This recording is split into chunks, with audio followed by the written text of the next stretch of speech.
Planong magsampa ng reklamo ng Makati laban sa Taguig kasunod ng anilay tangka na mga enforcer nito na puwersahan daw na i-take over ang mga paaralang nasa barangay na sakop na ngayon ng Taguig.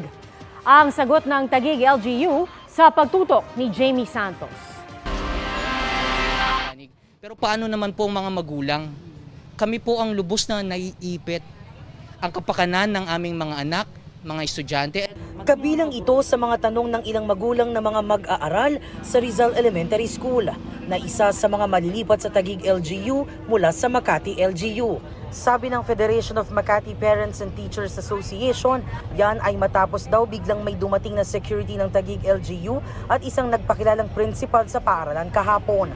Nagulat daw ang security personnel ng paaralan dahil hanggang Disyembre pa raw dapat ang kontrata ng security personnel sa lahat ng paaralan sa Makati.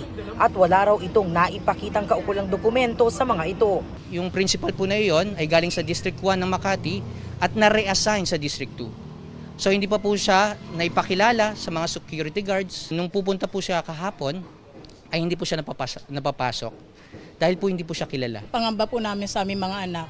Dahil kumpleto po kami sa supply from Makati. Yung po bang mawawala na yon sa aming mga estudyante, maibibigay po ba ni Taguig?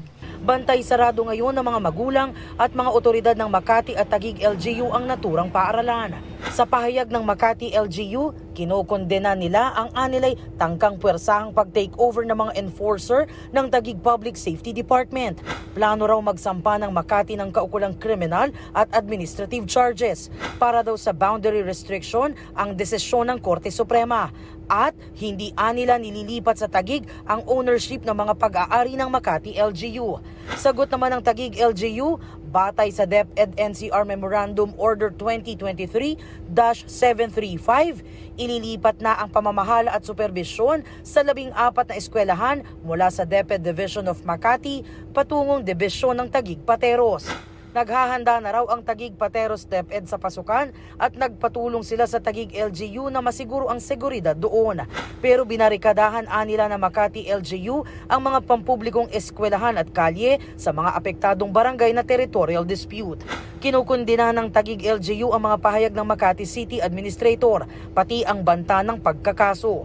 Sinusubukan pa naming kunan ng pahayag ang DepEd kaugnay nito. Para sa GMA Integrated News, Jamie Santos, nakatutok 24 oras. Mga kapuso, manatili nakatutok sa balita anumang oras. Mag-subscribe sa GMA Integrated News sa YouTube. At sa mga kapuso abroad, samahan nyo kami sa GMA Pinoy TV at sa www.gmanews.tv.